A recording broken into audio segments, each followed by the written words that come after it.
Hello and welcome to the Read to Know podcast, where the goal is to actually remember what you read so then you can better apply it to your life. On this podcast, we go through a book one chapter at a time, and then we actually practice remembering what we've read. So if you want to follow along, we're currently working our way through Bob Goff's book, Dream Big. I'm Zach Brown, and my friend Chris Yarber is joining me to help discuss and break down this book. Also, if you're on Apple Podcasts, it would be huge if you left a rating and review for us. It would help out a ton. If you're not on Apple Podcasts, no worries. Just send this to a friend who might be interested. Anyway, thanks again for listening and enjoy the conversation.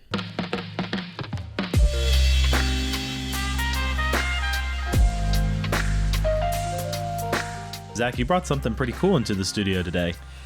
I did. This just came in the mail today, and I saw it, and I was like, all right, I'm putting this to use immediately. And that is my Read to Know coffee mug. It came in, and I was like, all right, let's go. That's pretty sweet. Yeah, but you don't actually have coffee in it. You have sparkling water in it right now. Yeah, right now I just have sparkling water in it because we didn't have time. I kind of wanted to, but we just didn't have time to make a coffee before we started today. We needed to get moving. So it's just sparkling water today. But I am excited to make this my new go-to coffee mug, the Read to Know coffee mug, which you can find on our website at readtoknowpod.com/support. Yeah, a lot of sweet merchandise there. And there you can check out some Read to Know swag. You can get yourself a face mask, stay safe. Yeah. Coffee mug, a bath mat. Bath mat. It's all possible. You can get it all there on readtoknowpod.com/support. Sweet. And this mug, dude, I'm stoked. I like it. I'm going to be repping this all the time now. I still need to order my sticker because I want that on the back of my laptop. Yeah. So I still want to order my sticker. But that looks pretty sweet, so I'll be ordering a mug too. Yeah, I'm still waiting on a phone case, so that should be cool too. But I got the mug today, so nice. Pretty excited about that. Love it. Love it. What'd you think about this chapter? It was good. Ground effect. We're on chapter 28. Ground effect. Get your wheels on the ground. And he says get your wheels on the ground. It's basically like we're kind of landing the plane of this book, and he just kind of reiterates a lot of the things that we've talked about here and how we need to land the plane on our ambitions. Yeah, there's actually a couple sentences in there, since you said it summarizes kind of the whole book. There's like 3 or 4 sentences when we open up the chapter I'd like to read, because it pretty much summarizes the whole book. I mean, the certain aspects of the entire book he takes and puts into 1 or 2 sentences, because as we've noticed reading this book, since the chapters are a little shorter, there are some chapters that have some like similar themes and movement towards them. But as you said, this chapter, as we get into the next to last chapter, kind of all about putting down the book and actually start doing what we've not only been reading to remember, but also reading to do. Right, yeah. We're landing the plane here, and we have to, when we're talking about our ambitions, we have to not only work and think and strategize and plan, but we have to do. And that's, again, what he's focusing on here, is that we have to do, and we have to realize when we might be holding ourselves back, Like he says, he gives the example, the analogy of landing a plane. When planes land, they hover over the ground for a little bit, partly because the wind is actually hitting the ground and pushing up against the plane. Right. So it's actually creating resistance for it to actually land. And sometimes that happens to us in life when it comes to our ambitions. Sometimes it's because of ourselves. We're not being aggressive enough. We're not being proactive enough. We're not making the moves we need to make to land the plane, in a sense. Sometimes that's exterior forces as well. But we need to push through to fully realize our ambitions so we can actually land the plane. Yeah, there's something safe, and he says this in this chapter, there's something safe about the planning process, like right before we hit the ground. We've done all the things that have led up to this chapter in this book. We realize there may be a couple of setbacks, so we come to terms with that and we move forward. Maybe there's some things that we let go of in our life to make room for our ambitions, so we do that. Maybe we do discover, those 3 questions at the beginning of the book, who you are, where you are, and what you want to do. We wrestle with those questions and we come to terms. We make a list and then we knock some of those off. So we do all these different steps.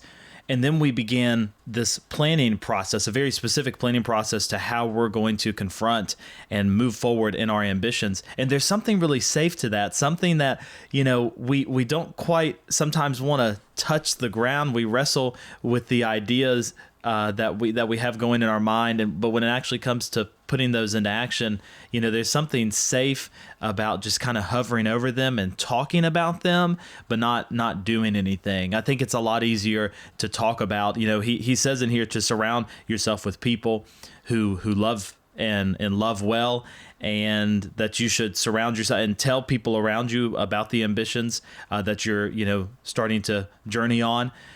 But it's a lot easier, I think, to talk about those things than it is to actually do them. Right. And to piggyback off that, I'll probably mention it when we get into the book, but one of my favorite quotes in this chapter, maybe one of my favorite quotes of the entire book, is when Bob says the purpose of this book is for you to actually put down the book and start doing. Right. Start doing, go do things.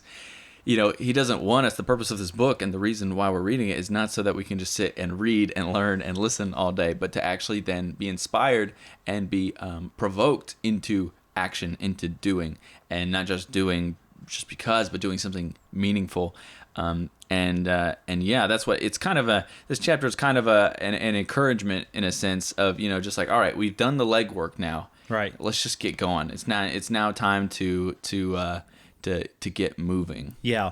In this chapter as well, he also gives us another flying analogy, as you mentioned the ground effect earlier. He gives us another analogy, which since I'm not a plane guy, I've never driven a plane before. I've ridden a couple. Not a huge fan of them. Again, the heights thing, man. The heights. Anyway, not a huge fan of them, but he gives some different terminologies in here that we'll go through when we open up the book.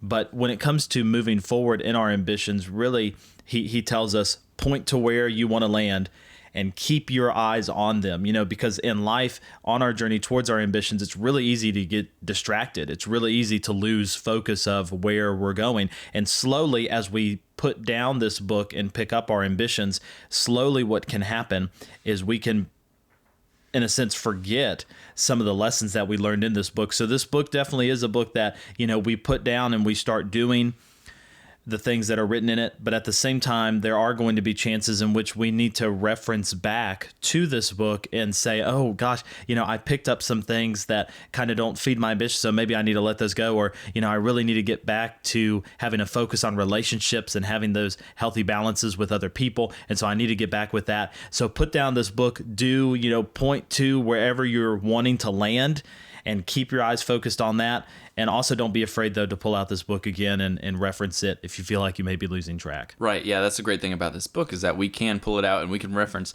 a chapter or a section at a time and go back, refresh ourselves on these questions, go back to those original questions. Who are you? Where are you? What do you want?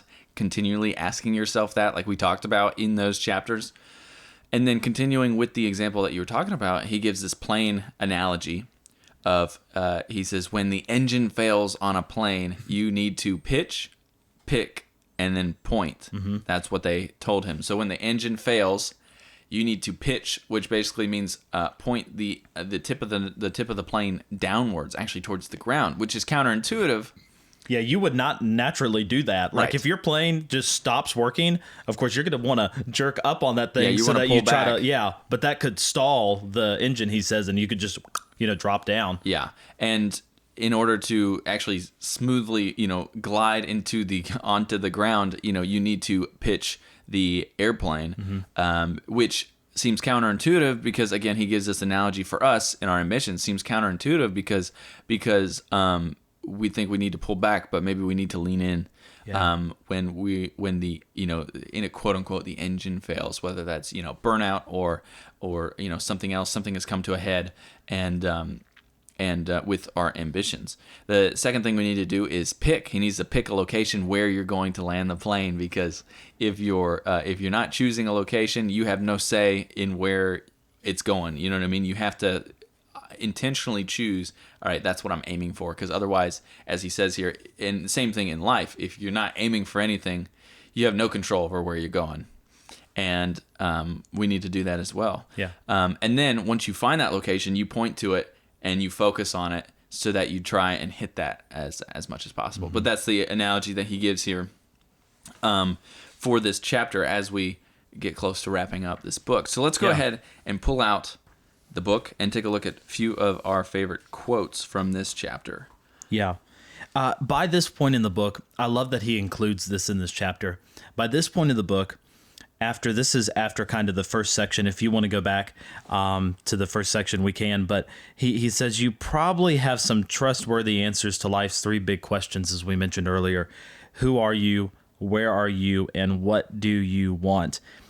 And then now, because we've read this book, we've prepared, we've been practicing what he's been writing in this book, he says that you're in the right seat now. You're ready to go. And so what are you going to do about what you've discovered? And that's what I love. We started this book off with these three simple questions that seemed a little abstract to us at first, but as we engage with them and participate in them, really what happens is we're really ready for the next adventure, which is putting down this book, like you stated earlier, and actually leaning in to our ambitions and landing that plane. So I love how he wraps that up in this next to last chapter. Right, yeah. And, he also mentions here, find a community of people who want to lean into one another and share everything they have. Be one of those people. This will be the path toward landing your ambitions. And he gives a story in front of this to kind of further explain this point. But again, just reiterating that, there's a lot we can learn from other people, and there's a lot that we can teach other people. There are a lot of things that people can learn from us. And in doing that, I think it helps us, again, kind of stay, it kind of helps us keep our heads above the water. Yes. And then also can be beneficial in helping us land the plane when we get to that point. You know what I mean? We can learn from other people to help us be a little bit more proactive in our decisions making, not stagger so much when it's time to make the moves that we need to make. Right. Yeah, I think journeying with other people, as he says, through this process is going to add so much more success to the mission that we have in mind. And he actually says in here, kind of to repeat that point, that you've identified some people to travel with on this journey. And in these sentences here, he's pretty much giving us a review of the entire book. Because in earlier chapters, he talked about identifying people to travel with. He says, and you've done a personal inventory of the capabilities you have and the fears that have held you back. We remember early on some of those chapters about fear. Then he says you've given specific expressions to your ambitions, created a punch list of actions to take, a couple leaves to give momentums, cleared some space in your life. You've probably even done a few things to get started. So he said it's like you've put down the landing flaps, so to speak, to use that plane analogy that he continues with. Right. That, okay, you've done these things, so you may not always feel as if you're ready, but if you've followed the steps in this book, go, because you're ready. And as he says also, even on this next page, that your ambition is worth it, so go after it. Right, yeah, exactly. And he continues saying, just reminding us again that all the effort put into these ambitions, it's totally worth it. Yes. He said all of it is worth it because, this is some of the best stuff that we can spend our time doing on this earth. Yeah. And, it just, the work, the effort, all of that to turn an idea into a reality like that is worth the effort put in. And it's going to take a lot of sacrifice, especially the larger the ambition is. And also, I think it takes more sacrifice the larger that ambition affects not only you, but other people around you as well. Especially if you have a family, someone that you're married to, or maybe even kids, then what ends up happening is your ambitions also indirectly affects them as well. And so there's going to be a lot of sacrifices, even if you're not married and you have a close friend group or something like that, or a certain lifestyle that you've been following. Some of that lifestyle may have to sacrifice as well as you pursue this ambition. But as he says here, and as you just stated, it's worth it. Yeah. Continuing on to this, back to this plane analogy that we mentioned a little bit ago, a couple quotes from that section. He says here, doing this, our instinct is to pull back when he says, gives the idea of we're stalling out with our ambitions. If we run into setbacks or we're begin to lose focus, or we begin to lose energy and excitement towards that thing, we basically have to think counterintuitively, help correct our brain, because this is not instinctual, but our instincts will tell us to pull back on the flight controls.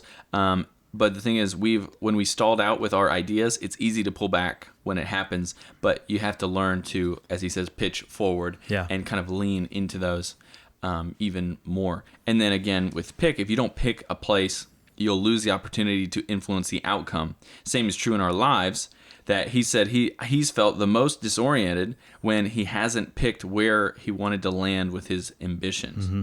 Being a good picker is worth the effort, because landing your spot will impact you and whoever is with you on the adventure. Mm-hmm.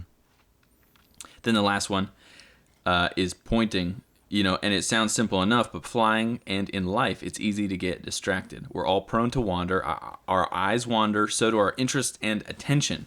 Mm-hmm. And when any of these happen, we stop pointing at the right things. Rather than pointing on beautiful, truthful things, we sometimes point towards dark ones, or ones that are merely entertaining.